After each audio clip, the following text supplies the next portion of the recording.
We're continuing to look at methods for cluster analysis. And in our previous videos, we looked at k-means clustering. In this particular video, we're going to look at hierarchical models, also called agglomerative clustering. So when it comes to hierarchical models, there are 4 types of hierarchical models, and they are single, average, complete, and ward.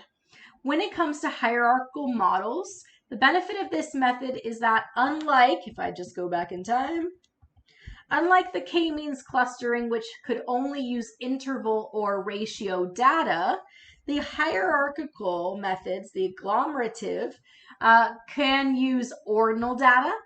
They can also use nominal data as long as it's binary. So south, not south, yes, no, true, false. You can only have 2 categories for the nominal, but you can have nominal variables when you are doing hierarchical cluster analysis, whereas with k-means it had to be interval or ratio.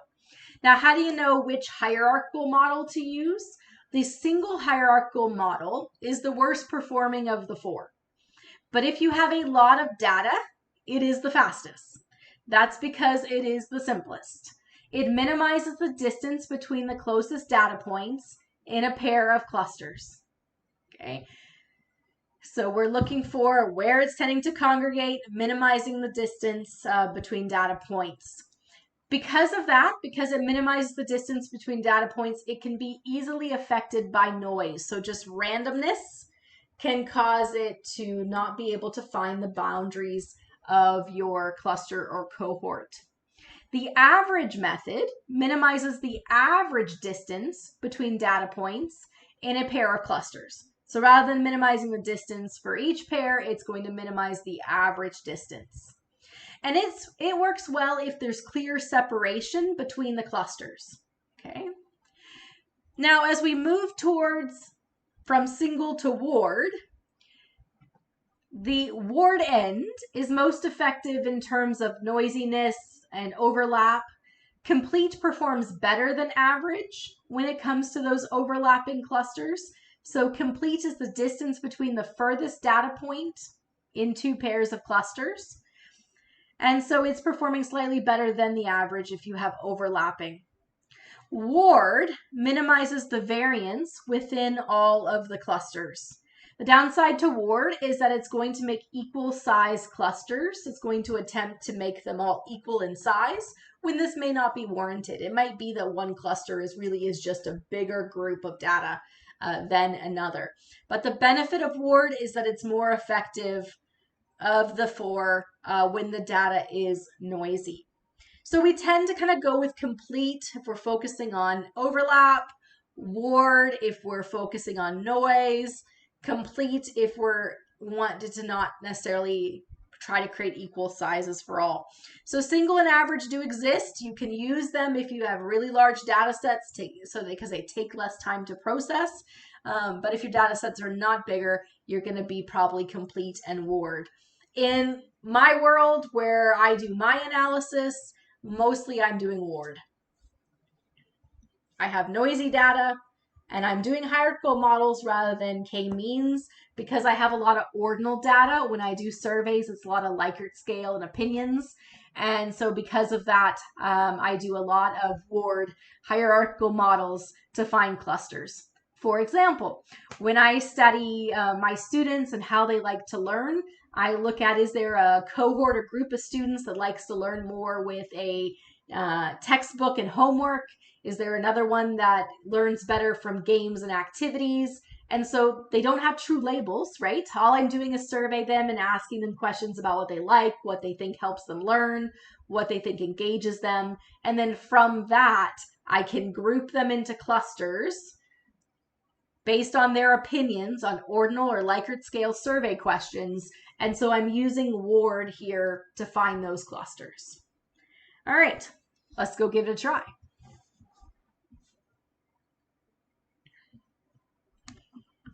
So just a reminder, we are in the workbook called Cluster Analysis that you can find at drstephpowers.github.io/BIA.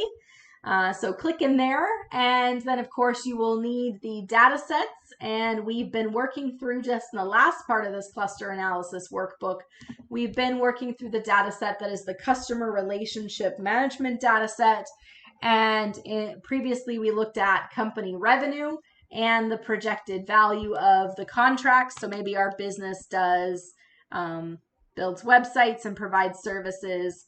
And so we are looking at, can we identify cohorts of customers or potential customers?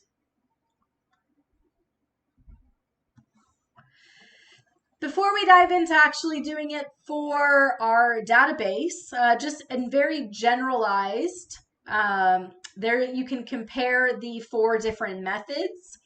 And so this code actually comes from Scikit-learn. What they've done is they have created a sample of 1500 with some noise, and they've randomly generated some data, and then what they're going to do is then graph these different clustering methods.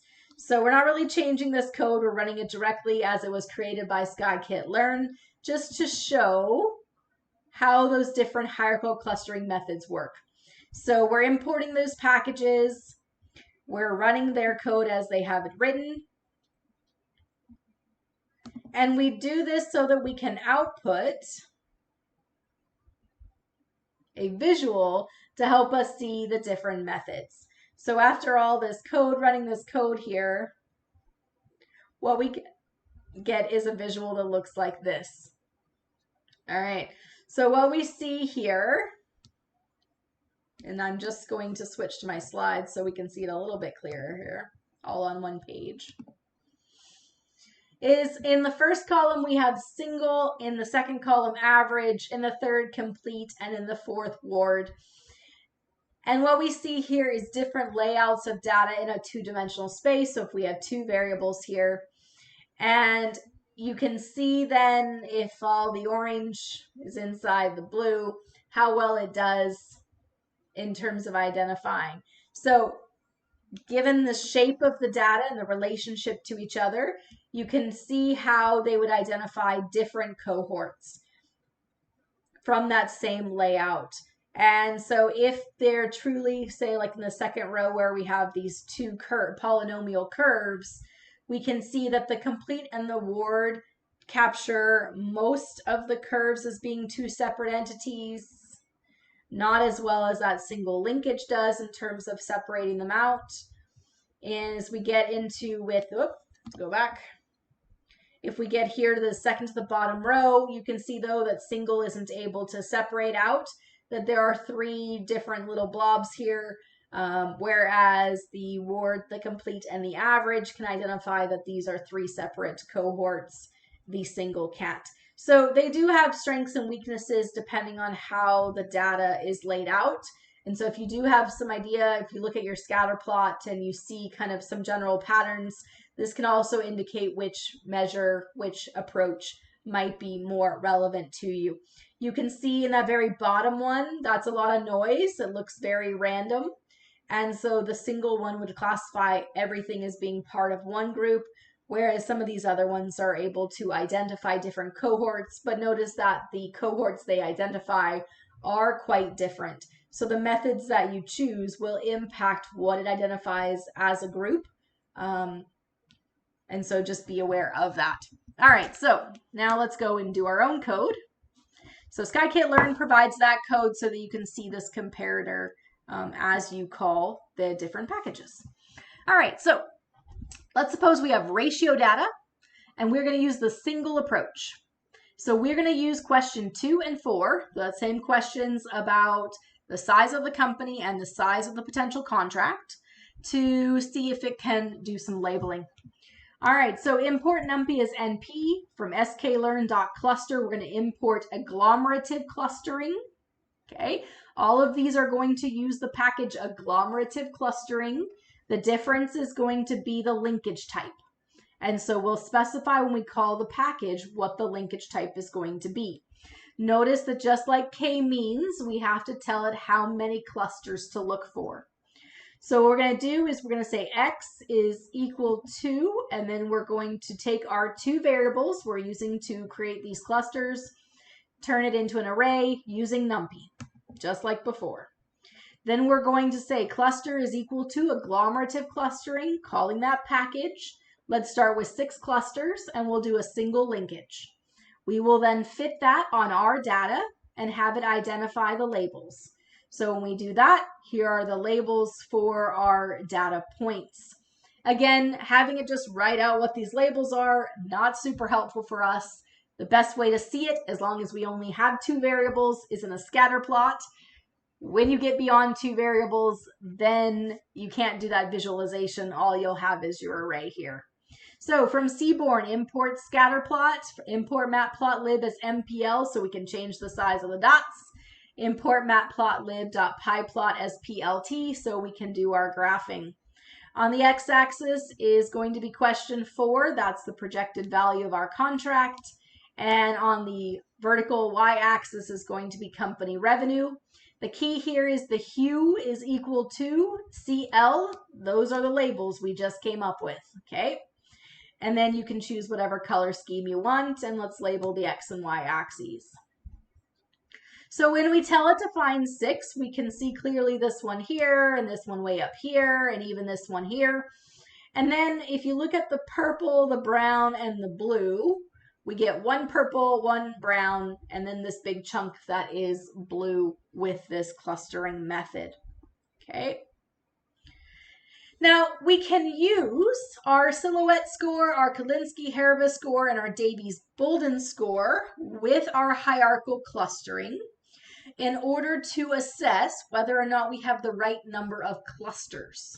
So we can't use these scores to compare the k-means approach and the hierarchical approach. You just have to pick one or the other because the scores are calculated differently. But you can use it within one of those methods, within k-means or within the hierarchical, to figure out if you have the appropriate number of clusters. So let's call these from sklearn.matrix. Let's import the silhouette score. We can do silhouette samples as well. Calinski Harabasz score and Davies Bouldin score.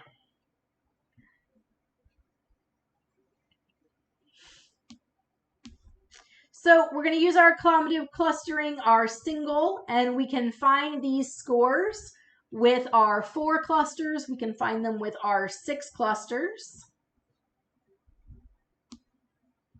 So actually, because the graph up here is 6, I'm going to do 6 first. Let's do 6. So this is just rerunning the clustering method, and we get a silhouette score of 0.56. I'm just going to run this over and over again so you can see it a billion times. So with 6, we get 0.56. If we run it with 4, we get a silhouette score of 0.79. So you can see with the hierarchical clustering, it much prefers the 4 to the 6 in the silhouette. All right, let's do 6. And our Calinski Harabasz score, 1351 with 6.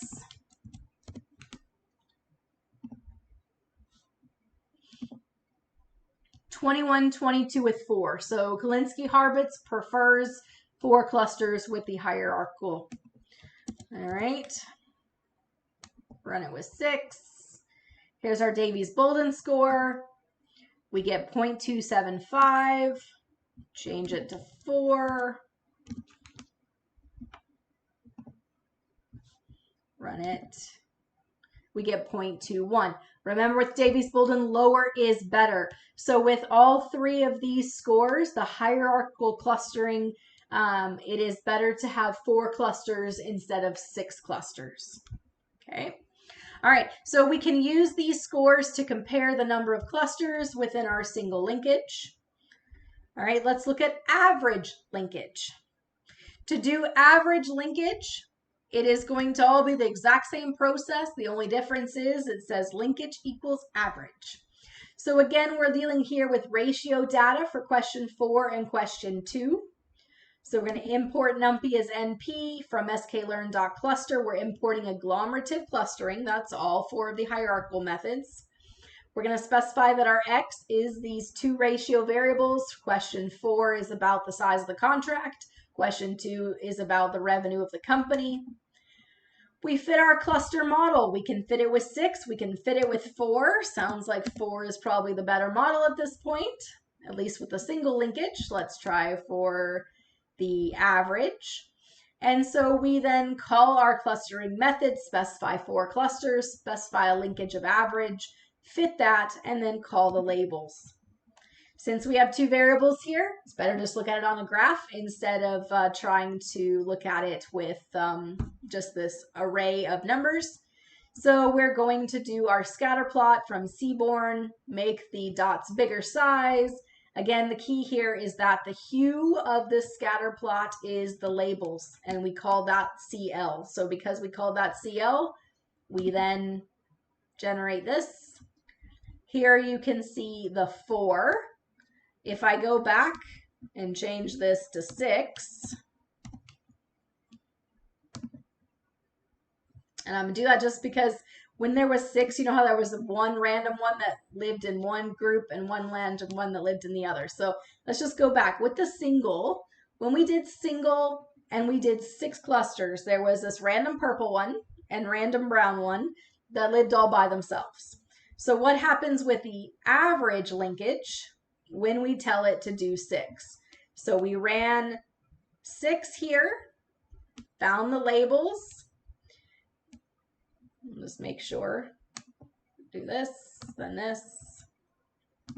Make sure I'm graphing the right thing here. So here we have 6. Notice in this case that we have actually, what it's done is it's 1, 2, 3, 4. So it's taken this group and it's actually separated into 2 full groups. And then we still have the one random one. Okay? So you can see the difference here between the single and the average, how it has broken up this cohort here. With the average, it has broken it into basically 2 groups, whereas the single had just the 2 kind of outliers. Okay. Now, again, we can take our scores and we can figure out, is it better to have 4? Is it better to have 6? And so we would need to make sure that we have these packages running. We have our NPR array here, our cluster 6, our linkage average. We can pull all of this out and then have our agglomerative clustering be n_clusters equals n clusters, referring back to here. We can have the same thing with our linkage. Linkage equals, and then refer back to here. As we start to pull these things out and just put placeholders in, we're getting ready for a loop where we're going to have it run multiple linkages or multiple clusters and then see how well each of them score. Okay, that's what we're prepping up to. That's why we keep pulling things out of here instead of just typing in 6 and average. Okay, so let's do this. Let's see how let's create the labels. Let's see our score here. So the silhouette score when there are 6 clusters is 0.774. If we do it when we have 4 clusters, it is now 0.79, so it likes 4 clusters better. Let's turn this back to 6. If we look at the Calinski Harabasz score, it's 5641.8 when we have 6 clusters. If we change that to 4,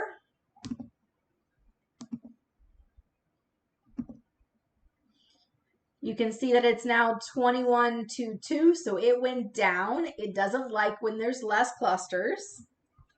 Okay, and let's do 6 clusters here. Run the labels, find the Davies Bouldin score. It's 0.2143. If we change the clusters to 4, it goes to 0.213. Not a huge amount of change, but down a little bit. So we can see the silhouette score liked 4 better. The Calinski Harabasz score liked the 6 better. The Davies Bouldin liked the 4 a little bit better.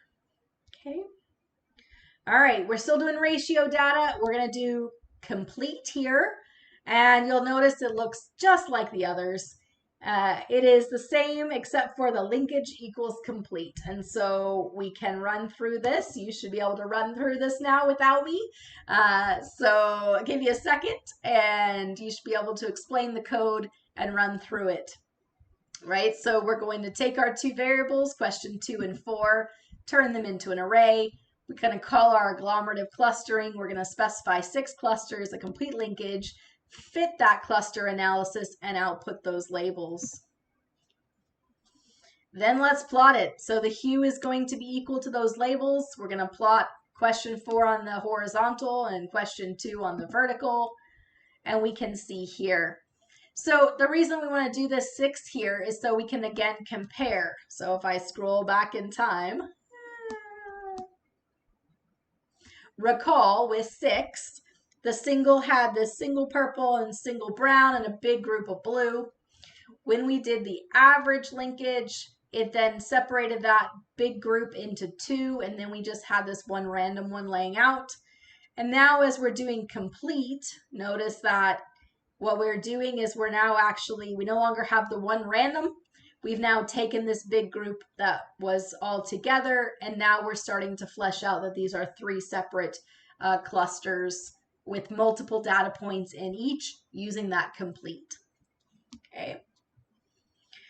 Again, if you want to test it out to see which is better, 6 or 4, we use those same scores, Silhouette, Calinski Harabasz, and Davies Bouldin. Question 4, question 2, we can specify the number of clusters, we can specify the linkage. We then run our clustering method and find our labels. And here with 6, we get a silhouette score of 0.7375. If we change that to 4,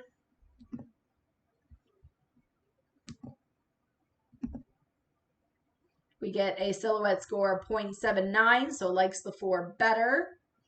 If we run 6 here, the Calinski Harabasz gives us 6870.8. And if we change that to 4, 6870.8, 6870.8. You can see it goes down quite a bit. So it doesn't like having 4 clusters. It likes 6 better. And if we run this again with the Davies Bouldin, 0.307 for the 6. We change this to 4, probably not 47. Change it to 4. We're going to go from 0.307 to 0.21. So both the Davies Bouldin and the Silhouette score like 4 better than 6, leading us to think that these are all better, that they're all better with the cluster of 4 instead of 6. All right, pause the video, do the ward. Exact same process, but do it with the ward linkage. And do it with 6 so that you can create this particular table right here, or graph, to see how it deals with this particular area. And then do a comparison of 4 and 6 to see if you get a better fitting or a better cluster. All right. I could copy all this into the other section, or I can just take this and make it say ward. And if you do that, everything else is exactly the same. So maybe you copied and pasted it to the other section. That way you have it all written out for later. But really it is all exactly the same, except for that we say that linkage is ward. And so here you can see ward and complete have a similar labeling. In this particular data set, again, we have these 3 groups here where we have separated out. Remember that ward tends to try to create equal size groups, and so there is a little bit of movement here with ward in terms of which one is in which cluster as it starts to address that particular piece. We can run the analysis to see which one fits better. And so here, that should say ward. Capitalization matters. So when you are doing ward, it is lowercase, not wars, but ward. Although if you make it capital, it'll just complain and not do it. So you'll know when you've screwed up. All right, clusters. Let's do cluster 6 and run it with Ward. And then find our silhouette score, 0.72, change that to 4, 0.79. So Ward agrees with complete. It likes it when there are only 4 clusters instead of 6. Let's repeat our process here with the Calinski Harabasz. 7206 for 6.